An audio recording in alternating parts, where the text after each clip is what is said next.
என்னாச்சு? அப்போ 30,000 ரூபாய் கொடுக்கணும். என்ன கொடுக்குறீங்க? யாருக்கு தருவீங்க? கடலை போடுறாங்க, அதிகமாக சம்பாதிச்சு போயிடுவாங்க.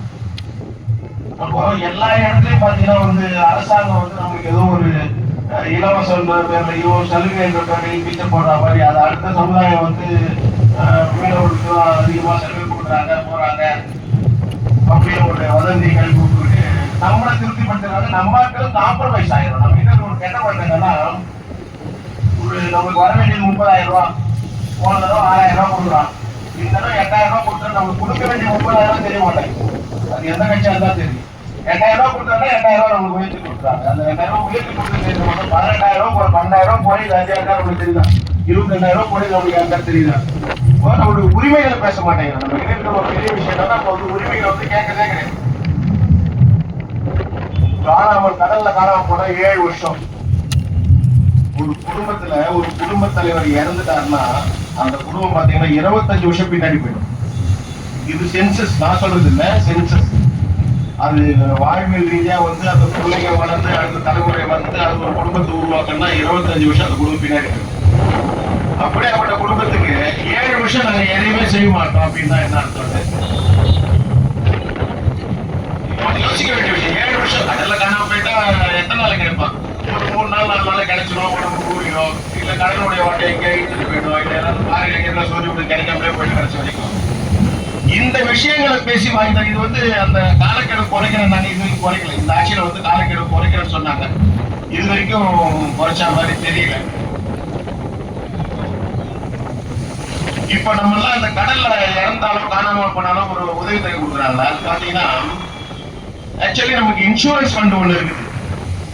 அந்த இன்சூரன்ஸ் ஃபண்ட்ல இருந்து முழுசா எடுத்து கொடுக்கறது இல்லை. அவங்க வந்து அமைச்சருடைய மானியத்துல தான் கொடுக்குறாங்க. அமைச்சருடைய முதலமைச்சர் மானிய நிவாரண நிதியில இருந்து எடுத்து கொடுக்குறாங்க. இன்சூரன்ஸ் கிடையாது. நம்மளுக்கு இருக்கிற கொடுமை என்னன்னா, உயிரை மறந்து எந்தவித பாதுகாப்பும் இல்லாத தொழிலுக்கு நம்ம போயிட்டு இருக்கிறோம். ஆனா நம்மளுடைய உபகரணங்களுக்கு இன்சூரன்ஸ் கிடையாது. இன்சூரன்ஸ் இருக்கா? போட்டு வழக்கையெல்லாம் இன்சூரன்ஸ் கிடையாது. இருந்தது, ஒரு காலத்துல இருந்தது, சொன்னாங்க போட்டுக்கு இருக்குதுன்றாங்க, இருந்தது. இப்ப அதை வந்து அதுல பல சட்ட சிக்கலை வந்து அவங்களே உருவாக்கிட்டு அந்த இன்சூரன்ஸ் என்ற ஒரு உரிமையை நம்ம கிட்ட இருந்து பறி போயிடுச்சு. இன்சூரன்ஸை கேளுங்க, நம்மளுக்கு மத்திய அரசுல 1 ரூபாய்க்கு நம்மளுக்கு இன்சூரன்ஸ் இருக்குது. மத்திய அரசு திட்டத்துல நம்மளுக்கு 1 ரூபாய்க்கு இன்சூரன்ஸ் இருக்குது. அந்த இன்சூரன்ஸே குறைஞ்சபட்சம் சொசைட்டிகளை பண்றது இல்லை. அது சொசைட்டி பண்ணணும்னு நினைக்கிறது. எனக்கு ஏன்னா பாண்டிச்சேரியில சட்டம் வேற, இங்க தமிழ்நாடு சட்டம் எனக்கு தெரியல. பாண்டிச்சேரியில வந்து ஒரு ரூபாய்க்கு இன்சூரன்ஸ் பண்ணணும். அந்த சொசைட்டியில வர தலைவர்கள் வந்து அதை பின்பற்றது இல்லை நினைக்கிறேன்.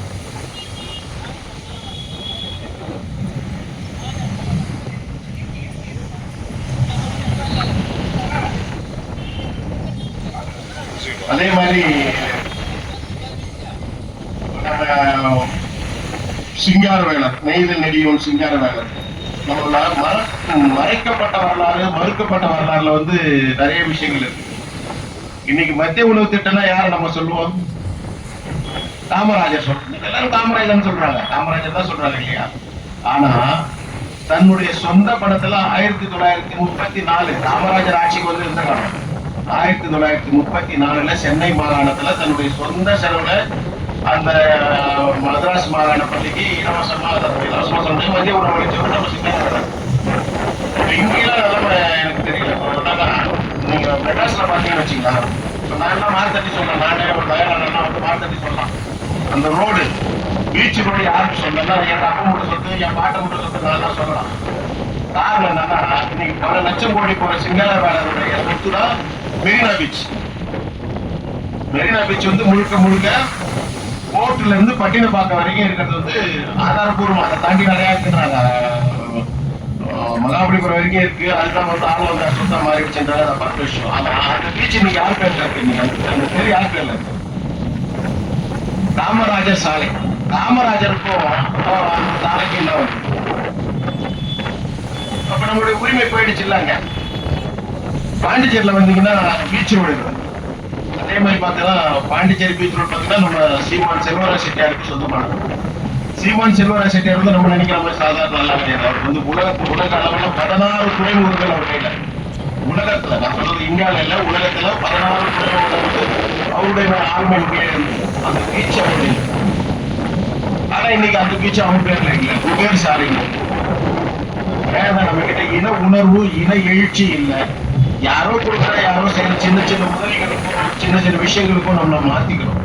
தயவு செஞ்சு இனி வரும் காலங்கள்ல அந்த உதவிகளுக்கு கையேற்றணும், உரிமைகளுக்கு கையேற்றணும், உரிமைகளை மீட்கணும் சொல்லி கேட்டுக்கிட்டு விடைபெறுகின்றேன். நன்றி. பேர்ல ஐநா சபையாண்ட அங்க இருக்கக்கூடிய இடத்துல ஆர்ப்பாட்டம். நம்ம இப்ப இங்க ஒரு கூட்டம் போடுறோம்ல, இந்த மாதிரிலாம் அங்க அனுமதி எல்லாம் கிடையாது. நீங்க ஒரு கூட்டம் போடணும், ஒரு ஆர்ப்பாட்டம் பண்ணணும்னா அங்க அனுமதி வாங்கணும், முன்கூட்டியே அனுமதி வாங்கணும்னு ஒரு சூழ்நிலை. ஆனா நாங்க என்ன பண்றோம்னா, இந்த 37 பேரும் அங்க ஐநா சபை வாசல்ல ஒரு ஆர்ப்பாட்டத்தை செய்யறோம். அந்த ஆர்ப்பாட்டத்தினுடைய விளைவு, ஐநா சபையினுடைய செக்ரட்டரி எங்களை அழைத்து பேசும் பொழுது நாங்கள் கொடுத்த கோரிக்கை என்னன்னு கேட்டீங்கன்னா, உலகம் முழுவதும் வளர்ந்த நாடுகள்ல மீன்பிடி தொழில் என்பது ஒரு முதலாளித்துவமான தொழில். ஒரு முதலாளி இருப்பாரு, அவருக்கு 10 கப்பல் இருக்கும், 20 கப்பல் இருக்கும், 50 கப்பல் இருக்கும். அவருக்கு வேலைக்கு ஆட்களை போட்டு மீன்பிடி தொழில் செய்வார். ஆனா இந்தியாவை பொறுத்த வரைக்கும் எங்களுடைய கடற்கரையில் இருக்கக்கூடிய மீனவர்கள் அவங்க எங்களுடைய வாழ்வாதாரத்துக்காக மீன் பிடிக்கிறோம். நாங்க கடலுக்கு ஒரு 4 பேர் 5 பேர் படகு எடுத்துட்டு போனோம்னா அதுல வரக்கூடிய செலவினங்கள், டீசலு, மற்ற செலவெல்லாம் போக மீதி இருக்கக்கூடிய காசை நாங்க பங்குன்னு சொல்லக்கூடிய எங்களுக்குள்ள இருக்கக்கூடிய காசை நாங்க பிரிச்சு எடுத்துட்டு போறோம். 4 பேர் தான் 4 பேர் பிரிச்சு எடுத்துட்டு போறோம். எங்களுடைய வாழ்வாதாரத்துக்காக தான் நாங்க இந்த மீன்பிடி தொழில் செய்யறோம். அதனால நாங்க ஒரு முதலாளி கீழே நாங்க வேலை செய்யல. இந்தியாவில யாரும் முதலாளி கிடையாது, எல்லாருமே சேனாதிபதி சின்னத்தம்பி அவர்களே வருக வருக. அப்போ நாங்க ஒரு முதலாளித்துவமான மீன்பிடி தொழில் செய்யல. நாங்க செய்வது எல்லாமே பாத்தீங்கன்னா எங்களுடைய வாழ்வாதாரத்துக்கான மீன்பிடி தொழில். எங்களுக்கான மானியத்தை நீங்க ரத்து பண்ணீங்கன்னா ஒட்டுமொத்தமாக இந்தியா முழுவதும் இருக்கக்கூடிய பல கோடி மீனவர்களுடைய வாழ்வாதாரம் அழிவு நிலை சந்திக்கும். அதனால எங்களுக்கு நீங்க உடனடியா இந்த மானிய ரத்துல இருந்து விலக்கு கொடுக்கணும் அப்படின்னு நாங்க கேட்கிறோம். கேட்கும் போது மறுநாள் தான் அதுக்காக இது சம்பந்தமான கூட்டத்தொடர் மறுநாள் தான் நடக்குது. அப்போ மறுநாள் நடக்கும்போது காவல்துறை எங்களை கூப்பிட்டு அந்த நாங்க பண்ண அந்த மறியல் அப்போ காவல்துறை எங்களை கூப்பிட்டு சொல்றாங்க, நீங்க எப்படி இந்தியால இருந்து இங்க சுவிட்சர்லாந்து வந்தீங்க, உங்களுக்கு யார் காசு கொடுத்தா, இவ்வளவு தூரம் வரணும்னா உங்களுக்கு காசு வேணும் இல்ல, நீங்க என்ன சொல்றீங்க, நீங்க வறுமை கோட்டி கீழே இருக்கோம், நாங்க எங்க வாழ்வாதாரத்துக்காக தான் நாங்க மீன்பிடி தொழில் செய்யறோன்றீங்க, இவ்வளவு தூரம் வரணும்னா இவ்வளவு செலவினங்கள் ஆகுமே, எப்படி வந்தீங்கன்னு கேட்டா எங்களுடைய சங்கத்தில் இருக்கக்கூடியவர்கள் நாங்கள் ஒவ்வொருத்தரும் 500 1000 கலெக்ஷன் பண்ணி எங்க சங்கத்தில் ஒரு 500 பேர் இருக்காங்கன்னா ஆளுக்கு 500 ரூபாய் 200 ரூபாய் போட்டு அந்த காசுல தான் என்ன அனுப்புனாங்க, ரெப்ரசன்டேட்டிவ் அனுப்புனாங்க.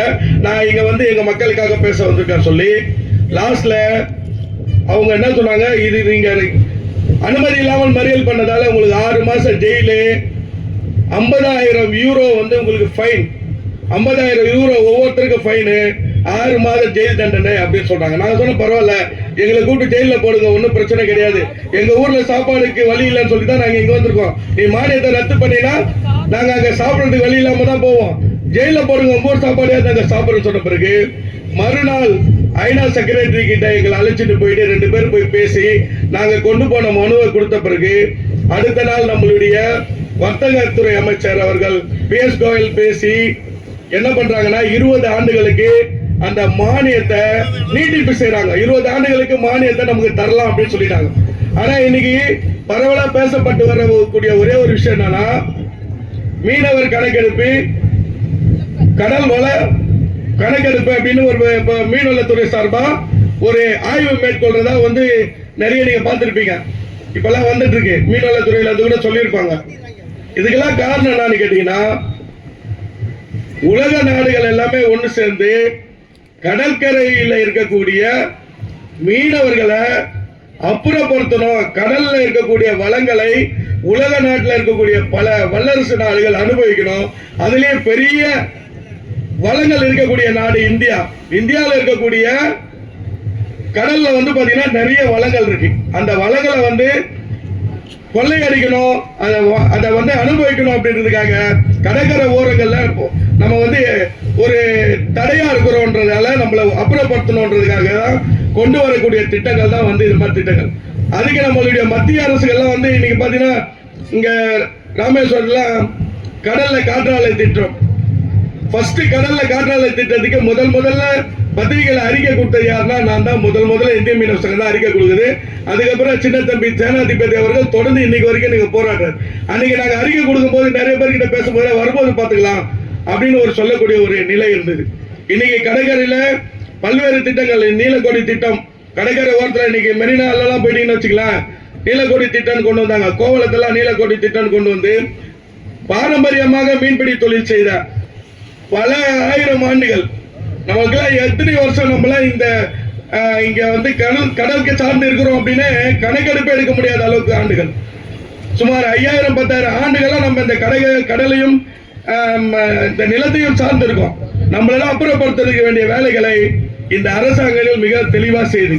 ஆனா இன்னைக்கு நம்ம எனக்கு முன்னாடி பேசியவங்க ஆதங்கப்பட்ட மாதிரி நம்ம எல்லாம் வந்து ஒன்று கூடி ஒருமித்த குரல் கொடுத்தால் மட்டும்தான் எந்த விதமான விஷயங்களையும் தடுத்து நிறுத்த முடியும். யாரோ சிலர் சங்கத்துல இருக்கவங்க மட்டும் கேட்கிறாங்க, நமக்கு என்ன வேலை, அவங்க கேட்டுட்டு அவங்க இதெல்லாம் செய்து கொடுத்துருவாங்க அப்படின்னு நினைச்சோம்னா காலப்போக்கில் இன்னும் சில ஆண்டுகள்ல இந்த உலக மீனவர் தினத்தை கூட நம்மளால கொண்டாட முடியாது. இந்த மாதிரிலாம் நீங்க எல்லாம் வந்து உட்கார்ந்துருக்க மாட்டீங்க. ஏன்னா உட்கார்றதுக்கு இடம் இருக்காது. இடம் இருந்தா தானே இந்த மாதிரி வந்து உட்கார்ந்து சில சங்கங்கள் வந்து சொல்லக்கூடிய கருத்துக்களை கேட்க முடியும். அந்த மாதிரி ஒரு நிலை தவிர்க்கப்படும். இன்னைக்கு ராமேஸ்வரம் பகுதியில் எடுத்துக்கிட்டீங்கன்னா நமக்கு பெரிய அச்சுறுத்தலா இருக்கக்கூடிய விஷயம் இலங்கை கடற்படை பிரச்சனை தான். நான் கேட்கிற ஒரே ஒரு சின்ன கேள்வி கேட்கிறேன். இலங்கை கடற்படை பிரச்சனை, இலங்கை கடற்படை பிரச்சனை என்பது மீன்பிடி தொழில் சார்ந்த பிரச்சனை. மீன்பிடி தொழிலால வந்து இன்னைக்கு இந்திய அரசாங்கத்துக்கு 70,000 கோடி அந்நிய செலாவணி வருதுன்றது ஆதாரபூர்வமான செய்தி. நம்மளால நமக்கு அரசாங்கம் ஏதாவது பண்றாங்களா? ஒண்ணுமே கிடையாது. தடைக்கால நிவாரணம், மீன்பிடிப்பு குறைந்த கால நிவாரணம், அப்புறம் என்ன பண்றாங்க, மீனவர் கூட்டு சங்க நிவாரணம், இது 3 தான் நமக்கு தராங்க. அதுலயும் பாத்தீங்கன்னா இப்ப என்ன ஒரு நடைமுறை கொண்டு வந்துட்டாங்க, உங்க பையன் ஏதாவது ஒரு கம்பெனில நல்ல சம்பளம் வாங்கினா உனக்கு கிடையாது. உங்க வீட்டுல இருக்கவங்க யாருன்னா ஏதாவது நல்ல வேலைக்கு போனாங்கன்னா கிடையாது. சோ இந்த மாதிரி வந்து நிறைய நம்மளெல்லாம் வந்து இந்த மீன்பிடி தொழிலை விட்டு அப்புறப்படுத்துறதுக்கு வேண்டிய அனைத்து வேலைகளையும் செய்யக்கூடிய ஒரு வேலைகளை இந்த அரசாங்கம் செய்கிறது. இதுக்கு நம்ம எல்லாம் விழிப்புணர்வோட இருக்கணும். இன்னைக்கு 28 ஆண்டுகள் ஆகிவிட்டது. டெல்லியில வந்து ஒரு 40 மீனவர் இயக்கங்கள் ஒன்று சேர்ந்து மீன் வளத்தையும் மீன் வளம் சார்ந்தவர்களையும் காப்பாற்றணும் அப்படின்னு 28 ஆண்டுகள் ஆன பிறகு இன்னைக்கு நம்மளுடைய நிலை என்ன? கடலை பாதுகாக்கிறது நம்ம மட்டும்தான்.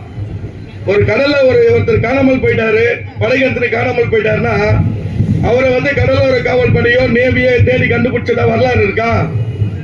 கிடையாது. 1% கூட வரலாறு கிடையாது.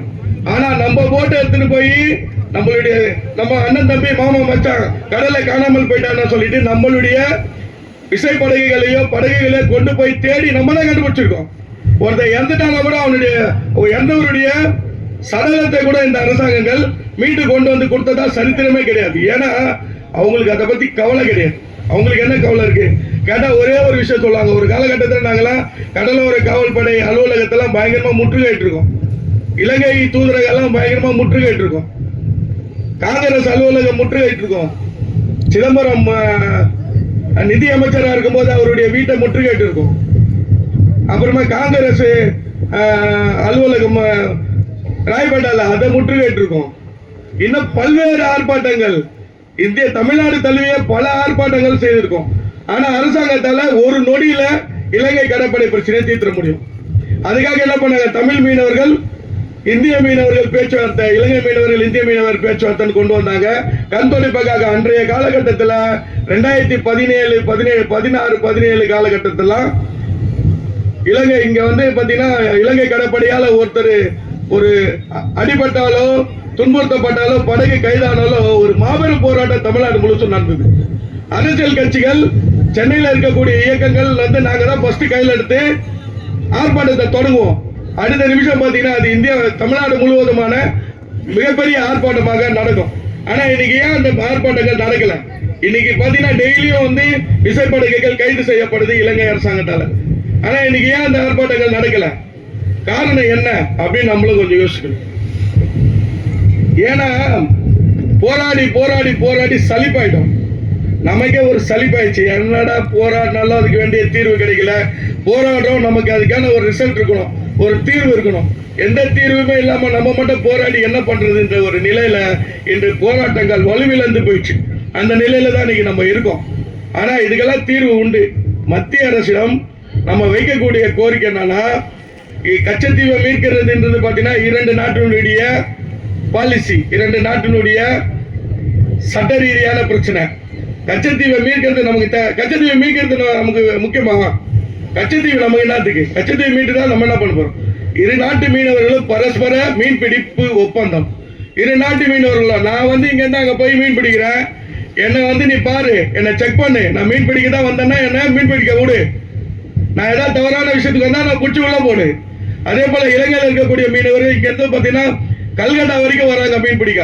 நம்மளுடைய இந்திய கடற்படை என்ன பண்றாங்கன்னா அவங்களை கைது பண்ணி செக் பண்றாங்க என்ன இருக்குதுன்னு, மீன் பிடிக்க வந்திருக்கான்னு சொல்லிட்டு 2 இந்த பக்கம் ஒரு அரை, அந்த பக்கம் ஒரு அரை எடுத்துட்டு ஓடி போயிடு போட்டு அப்படின்றாங்க.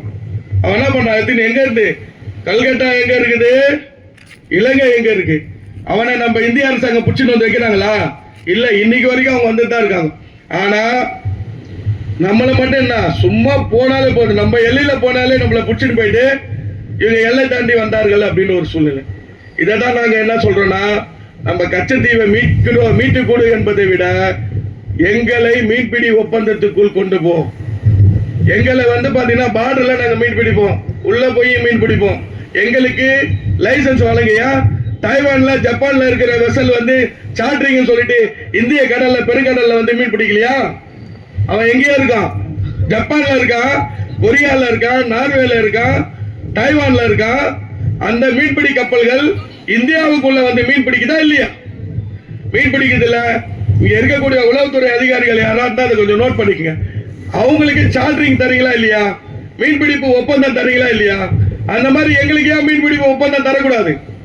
மீன்பிடிப்பு ஒப்பந்தத்தை லைசன்ஸ் எங்களுக்கு கொடுங்க, நாங்க போய் மீனை பிடிச்சிட்டு போறோம். மீன் பிடிப்பவர்களுக்கு எங்களுக்கு அனுமதி கொடுத்து மீன்பிடி ஒப்பந்தத்தை எங்களுக்கு கொடுங்க. யாரெல்லாம் வந்து மீன் பிடிக்கணும்னு நினைக்கிறாங்களோ லைசன்ஸை வாங்கிட்டு போறோம். மீன் பிடிக்க மாட்டேன், நான் எல்லையிலே பிடிச்சிக்கிறேன்னு நினைக்கிறவங்க லைசன்ஸ் வாங்காம போறாங்க. இதானே நடைமுறை சாத்தியம். இதை செய்து கொடுக்க அப்படின்னு சொல்லிட்டு கேட்டுக்கிறேன். இங்க இருக்க உளவுத்துறை அதிகாரிகள் யாரா இருந்தா இதை ஒரு பாயிண்டா எழுதி, எங்களுக்கு கச்சத்தீவை மீட்பதை விட 2 நாட்டு மீனவர்களும் பரஸ்பர ஒப்பந்தத்தின் அடிப்படையில் எந்த எல்லைக்குள்ள வேணாலும் நாங்க போய் மீன் பிடிக்கலாம் அப்படின்ற ஒரு சூழ்நிலையை உருவாக்கி கொடுங்க.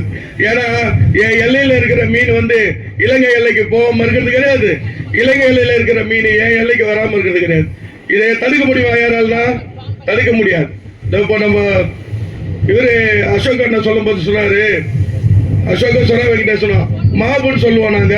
இந்த மாபு கூட்டத்தை வந்து பண்ணி மீனைய தேனிய வந்து வந்த தேனை பார்த்த உடனே எடுத்துடணுமா, புளிஞ்சு சுவைச்சிடணுமா, மீனை பார்த்த உடனே பிடிச்சிடணுமா அப்படிதான் சொல்லியிருக்காங்க நம்முடைய முன்னோர்கள். அப்போ மீனை பார்த்த உடனே பிடிக்கணும்ன்றதுதான் எங்களுடைய தொழில், மீன்பிடி தொழில். அப்படிப்பட்ட தொழில் இருக்கணும்னா எங்களுக்கு இந்த பிரச்சனை தீரணும்னா இந்திய அரசாங்கம் ஒரு நிரந்தர தீர்வா இந்த ராமேஸ்வரம் பாம்பன் பகுதியில் இருக்கக்கூடிய மீனவர்களுக்கு மீன்பிடிப்பு ஒப்பந்தத்தை இலங்கையுடன் பேசி எங்களுக்கு லைசன்ஸை வாங்கி கொடுங்கன்றதுதான் எங்களுடைய பிரதான கோரிக்கை. இன்னைக்கு 28வது உலக மீனவர் தினத்துல நாங்க வைக்கக்கூடிய கோரிக்கையும் அதுதான். இதற்கு இங்க இருக்கக்கூடிய எல்லாருமே ஒத்துக்குவீங்கன்னு நினைக்கிறேன். யாரும் ஒத்துக்காம இருக்கிறதுக்கு வாய்ப்பு இல்லை. ஏன்னா நான் சென்னையில இருந்து வந்து பேசுறேன், ஏன் தயாளன் வந்து இப்படி பேசுறாருன்னு சொல்லக்கூடாது. இதுல உங்களுக்கு எல்லாருக்கும் அதுல வந்து ஒருமித்த கருத்து இருக்குல்ல, அப்ப நம்ம கேட்டுட்டு போயிடலாம், வேலை ஈஸியா போயிடும்.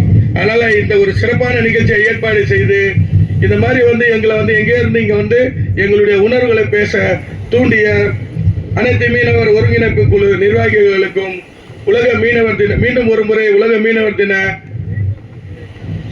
வாழ்த்துக்களை தெரிவித்துக் கொண்டு விடைபெறுகிறேன். நன்றி, வணக்கம். நான் ஃபுல் எனர்ஜியோட வந்தேன். இப்ப வர்றதுதான் கேட்டுக்கங்க, ஒன்றும் செய்ய முடியல. யாருக்காவது இங்க அம்பா பாட தெரியுமா? தெரியுமா?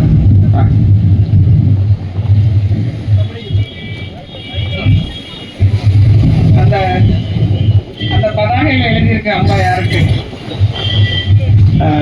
அடிமட்டத்துல இருந்து ஆண்டவனை தொடர ஒரே அம்பா இந்த ஏழோயில பாடுதான். ஏழோ இல்லோ ஈரட்டி வாங்கு ஆனா வாங்குடா தோளா உணர்ந்தா தெருவே ஆனா தேங்காய் மிளகு பரிவட்ட பாக்கு ஆனா மஞ்சள் நெஞ்சே மனமுள்ள செம்புக வடிவே திருமுடி கழகை வருகத்து பெருநாள் பேரோட்டம் பாக்கு ஆனா தேரான தேடி நாச்சியா தேடி அடி நாச்சியா தேடி நாயன தேடி ஓடிய வருவாள் பொறுமுத்து தருவாள் நாயி தந்திடு நாயே அப்படின்னு அடிமட்டத்துல இருந்து ஆண்டவனைத்தோட ஒரு அம்பாதான் எல்லா தேரோட்ட காலத்தையும் இங்க இருந்து தொடங்குறது தேரோட்டம் வர பாடி பிடிக்கிற பாடல். நன்றி. நம்ம பகுதியில இந்த பாட்டு அம்பான்னு சொல்லுவோம். இதுதான் புறநானூற்று நெய்தல் நில பாடல். நம்ம வடிவமைச்ச பாடல் இது. இது மீன் பிடிக்க போகும்போது கடலோர மக்கள் வலியும் வேதனையும் தெரியாமல் இருப்பதற்காக பாடப்பட்ட, சோர்வு தெரியாம களைப்பு தெரியாம அதே நேரம் வரலாற்று பெருமையை சொல்லக்கூடிய பாடல். நான் வரும்போதே பார்த்தேன். வளர்ந்தா தருவே தேங்கையும் உழவும் தவட்ட பாக்கும் மஞ்சள் இஞ்சி மனமுள்ள செண்பகப்பூ. இந்த வரலாற்று குறிப்பை போயிட்டு பாருங்க ஒரு தடவை. செண்பகப்பூவை யார் சூட்டுவாங்க, அதனுடைய வேலை என்ன, நாம என்னவா இருந்தோம், ஏன் நாச்சியார் திரு தேர் இங்க வருது அப்படிங்கறதெல்லாம் நீங்க போய் தேடி பாருங்க. எல்லாருக்கும் உலக மீனவர் திருநாளுடைய வாழ்த்துக்கள். அதுக்கான நிகழ்வை முன்னெடுத்திருக்கக்கூடிய அனைத்து மீனவ ஒருங்கிணைப்பு குழுக்கும், அதை சார்ந்திருக்கக்கூடிய அனைத்து சங்கங்களுக்கும் அமைப்புகளுக்கும், என் முன்னே கூடியிருக்கக்கூடிய உறவுகளுக்கும் வணக்கத்தை தெரிவிச்சுக்கிட்டு, இந்த நிகழ்வுக்கு தலைமை உரை ஆற்ற இருந்த பரதவர் நல பேரவையினுடைய மதிப்புக்கும் மரியாதைக்கும் உரிய தலைவர் பாம்பன் பகுதியை சார்ந்தவர்களுக்கும், முன்னிலையாக இருந்து நடத்தி கொண்டிருக்கக்கூடிய அனைத்து மீனவ சமுதாய பெரியோர்களுக்கும், கொடியேற்றி தொடக்க வாழ்த்துறை செய்ய இருந்தவர், அவர் இவ்வளவு பெரிய அனுபவத்தையும் மீறி வளர்கின்ற பிள்ளைகளுக்கு அந்த வாய்ப்பை வழங்கணும் அப்படின்னு என்னை கொடியேற்ற வைத்த மதிப்பிற்கும் மரியாதைக்கும் உரிய என்னில் மூத்தவர், என் நலன் மட்டுமல்லாது வளர்கின்ற அத்துணை பிள்ளைகளுக்குமான ஒரு வழிகாட்டியாக இருக்கக்கூடிய உயர் திரு டாக்டர் MD தயாளன் பரதவர், இந்திய மீனவ சங்கம் மற்றும் மரதவர் முன்னேற்ற பேரவையினுடைய தலைவர் அவர்களுக்கும், சிறப்புரை ஆற்றி அமர்ந்திருக்கக்கூடிய மரதவர் முன்னேற்ற பேரவையினுடைய துணைத் தலைவர் மரியாதைக்குரிய ஜெரோன்குமார் அவர்களுக்கும், கன்னியாகுமரி மாவட்டத்தை சேர்ந்த சிட்டா சிறப்பு திட்டத்தை சார்ந்திருக்கக்கூடிய மரியாதைக்குரிய அண்ணன் பாபு அவர்களுக்கும், எனக்கு முன்னால் பேசி அமர்ந்திருக்கக்கூடிய பரதவர் முன்னேற்ற பேரவையினுடைய பொறுப்பாளர் தில்லை அசோக் பரதவர் அவர்களுக்கும், பரதவர் முன்னேற்ற பேரவையினுடைய புதுவை மாநில தலைவர் மரியாதைக்குரிய அண்ணன் சுரா வெங்கடேச பெருமாள் அவர்களுக்கும், மரியாதைக்குரிய கிஷோர் தொழிலதிபர் அவர்களுக்கும், விழா எழுச்சியுரை ஆற்றி சென்றிருக்கக்கூடிய கடலோர மக்கள் களத்தினுடைய தலைவர் வழக்குரைஞர் தோமா ஜான்சன் அவர்களுக்கும், கேப்டன் அண்ணன் அவர்களுக்கும், பாண்டியாபதி தேர்மாறனுடைய ஒருங்கிணைப்பு குழுவினுடைய பொதுச் செயலாளர் மரியாதைக்குரிய அண்ணன் இன்னாசி அவர்களுக்கும், நன்றி உரை ஆற்றக்கூடிய ஜெயபிரகாஷ் அவர்களுக்கும், அனைத்து மீனவர் ஒருங்கிணைப்பு குழுவினுடைய தலைவர் மரியாதைக்குரிய அந்தோணி சந்தியா அவர்களுக்கும், என்னிலும் மூத்தவர், இந்த மக்கள் மீது மிகப்பெரிய ஒரு மதிப்பினை கொண்டிருக்கக்கூடிய பரதவர் அவர்களுக்கும், மரியாதைக்குரிய டி கிங் அவர்களுக்கும், SPR ட்ரெடிஷன் அவர்களுக்கும், ஜூடு அவர்களுக்கும், சகாயம் அவர்களுக்கும், சகாயராஜ் அவர்களுக்கும், மனோ கோமாஸ் அவர்களுக்கும், இங்கே வீட்டிற்கக்கூடிய அனைத்து உறவுகளுக்கும் வணக்கம், வாழ்த்துக்கள்.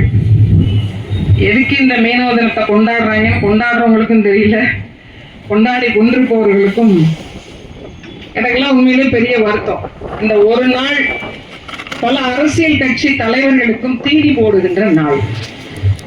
தேர்தல் வந்துவிட்டால் இந்த நாளுக்கான முக்கியத்துவம் அதிகமாகும். தேர்தல் வரல அப்படின்னா இது ஒரு சாதாரண நாளாக கடந்து போகும். ஏன்னா அரசியல் களமே நம்மளை அப்படித்தான் பார்க்கிறது.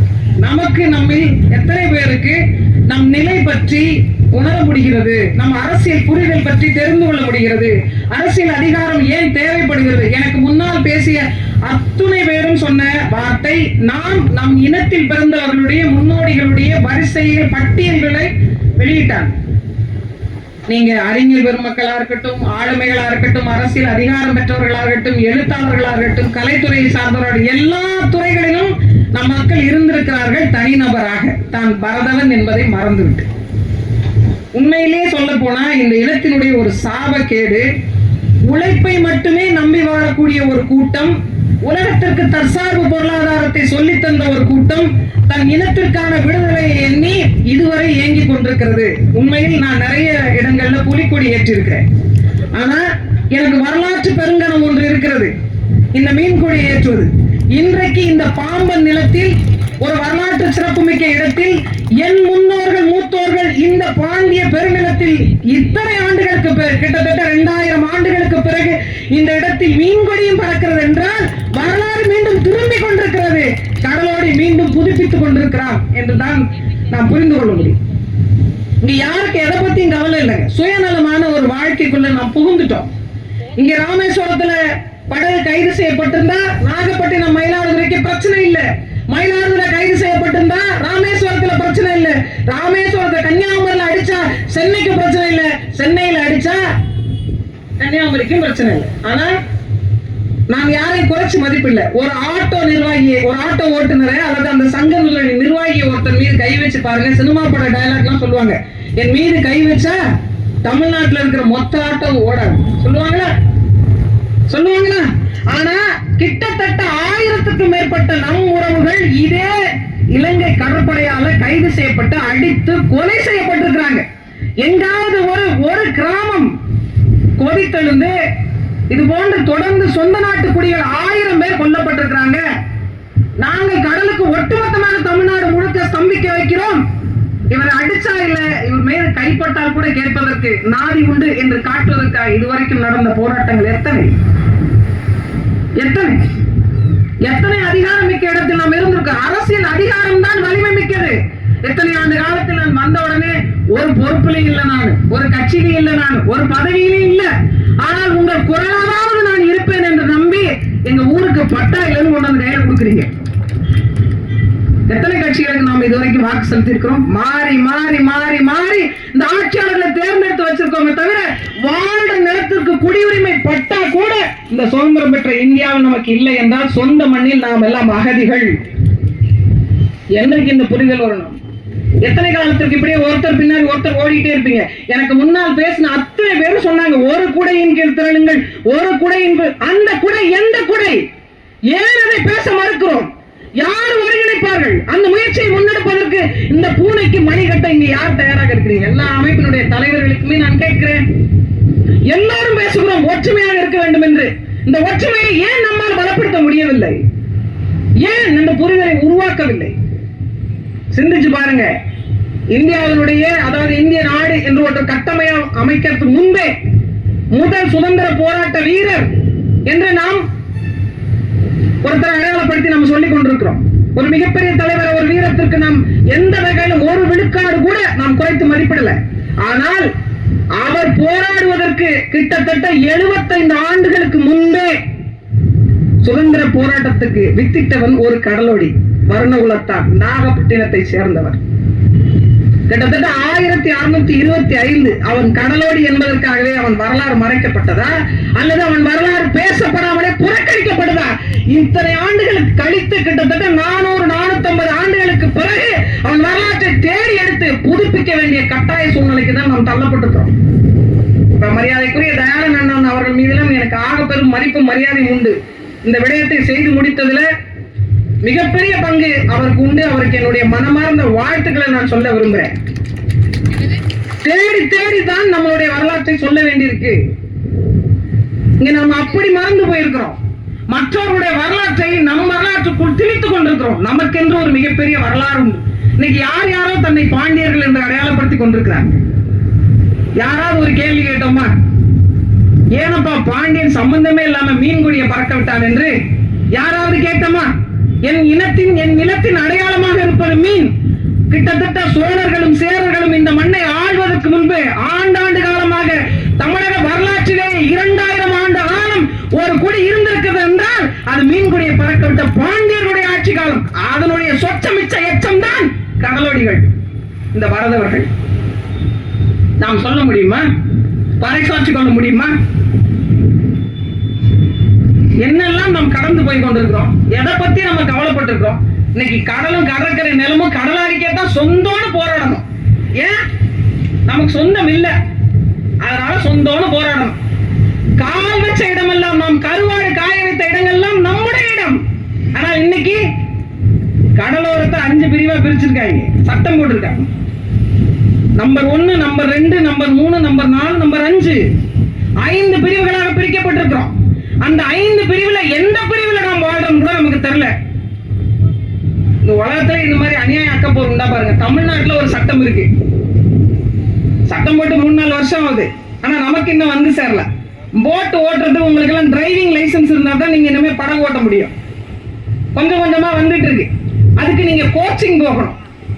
அந்த கோச்சிங் கொடுக்கறவருக்கே கோச்சிங் கொடுக்கறவங்க நாம தான், தெரியுமா உங்களுக்கு? அந்த கோச்சர் வர்றாருல, அவருக்கு படம் ஓட்டி அவரு தண்ணியில கண்ணில விழுந்து விட்டாருன்னா கூட அவரை தூக்கி விடுறாரும் நாம தான். நமக்கு இத்தனை ஆண்டு காலம் படகை உருவாக்கி மரக்கலங்களை ஏற்றி செய்ததனாலே அவன் மரக்கலையர். நமக்கு தெரியல. படகை உருவாக்கி சேரர்களும் சோழர்களும் பாண்டியர்களும் பல நாட்டு வாணிபம் புரிந்து இங்கிருந்து சோழ நாட்டினுடைய ராஜராஜ சோழனும் ராஜேந்திர சோழனும் கரிகால் பெருவளத்தானும் இங்கிருந்து இந்தோனேசியா போனாங்க, மலேசியா போனாங்க, பல நாடுகளுக்கு வாணிபத்தை மேற்கொண்டாங்க. நாம் கட்டிய படகில் தான், நாம் அமைத்த கடற்படை மூலம்தான் அவர்கள் எல்லா வாணிபத்தையும் செய்ய முடிந்தது. முதல்ல உலகத்துக்கு வாணிபத்தை சொல்லி கொடுத்திருந்தோம். அப்படிப்பட்ட நமக்கு இப்ப இவங்க வந்துதான் போட்டை எப்படி ஓட்டணும், சுக்கானை எப்படி திருப்பணும், எந்த பக்கம் காத்து அடிக்குது, அந்த பக்கம் எந்த பக்கம் போகணும்னு நமக்கு ஓட்டுநர் பயிற்சி கொடுத்து அதுக்கான லைசன்ஸ் கொடுத்தா தான் நீங்க படம் எடுக்க முடியும். தமிழ்நாட்டில் இருக்க அந்த சட்டம், இதையும் நாம் சகித்து கொண்டு போனோம். எல்லாவற்றையும் சகித்து போன நாம் நமக்கான பிரதிநிதித்துவத்தை கூட சகித்து கொண்டு போனோம். எனக்கெல்லாம் ஆற்ற முடியாத கோபம் அதுல உங்க மீது. எங்கே ஒரு மூலையில நாங்க ஒருத்தர் மட்டும் கத்திக்கிட்டே போனோம் அப்படின்னா எப்படி இருக்கும்? எப்படி இருக்கும்? மீன்வளத்துறைன்னு ஒரு துறை இருக்கு, அந்த துறைக்கான ஒரு பொறுப்பு. இப்ப விவசாயத்துறை, நான் போய் உட்கார்ந்தேன் அப்படின்னா ஒத்துக்குவாங்களா விவசாயிகள்? இந்த அம்மாவுக்கு என்ன தெரியும் கேட்பாங்களா மாட்டாங்களா? குறைஞ்சபட்சம் ஒரு கேள்வி. இப்ப மீன்வளத்துறைக்கு ஒரு அமைச்சரை போடுறீங்க, எனக்கான பிரதிநிதி தானே அவரு, என் துறைக்கான காசு ஒதுக்கீடு அவர் தான் செய்வார், எனக்கு என்ன வேணும்னு அவருக்கு தான் தெரியும். அப்படித்தானே ஒருத்தர் தேர்ந்தெடுத்து வைப்பீங்க. இந்த முறை அந்த வாய்ப்பை கூட இந்த மக்களுக்கு மறுத்தோம்னா இந்த மக்கள் கொதிச்செறிஞ்சு போராடுவாங்களே, இந்த அரசு என்ன பதில் சொல்லும்? இந்த அரசுக்கு ஒரு பயம் இருந்திருந்தா நம்ம மீது இப்படி ஒரு வேலையை செய்வாங்களா? குறைஞ்சபட்சம் ஒரு நமக்கான ஒரு தேவை, ஒரு பிரதிநிதித்துவம். அவரை கொண்டு வந்து இந்த கடற்கரையில நிப்பாட்டுங்க, இந்த வள்ளத்துல ஏறி போக சொல்லுங்க. ரொம்ப கூட போவானா, ஒரு 10 பாகத்துக்கு போயிட்டு வர சொல்லுங்க. மயக்கம் போடாம வாந்தி எடுக்காம திரும்பி வந்துட்டாருன்னா ஏத்துக்குவோம். அவரை ஏத்துக்குவோம். அவர் இன்ஜின் பிடிக்க வேணாம், துடுப்பு போட வேணாம், எதுவும் செய்ய வேணாம், சுத்தம் பிடிக்க வேணாம், எதுவும் பண்ண வேண்டாம். எப்படிப்பட்டதுங்க? எப்படிப்பட்ட ஒரு சூழ்நிலை? அவருக்கு வாழ வேலையும் தெரியல, மத்தி வேலையும் தெரியல, கவலை வேலையும் தெரியல. இதுக்கு என்ன போத்துக்க நினைப்பாங்கன்னு தெரியல, அதுக்கு என்ன போத்துக்க நினைப்பாங்கன்னு தெரியாத ஒருத்தர் தான் உங்களுக்கு திட்டத்தை தீட்டி நிதி வசூலிச்சு அதன் மூலமா உங்களுக்கு செயல்படுத்துவார். தண்ணியில இறங்க மாட்டேன்ட்டார், 4 பேர் அவரை காவிட்டு போனாங்களா இல்லையா? இந்த நிலைமைக்கும் நாம் கேள்வி எழுப்பவில்லை என்றால் எதுக்குத்தான் நாம பேசுவோம்? யாருக்குமே நமக்கு வாய்த்த மாதிரி வீரமோ, நமக்கு வாய்த்த மாதிரி அறிவு, தொழில்நுட்பமோ, சிந்தனையோ, கூர்மையோ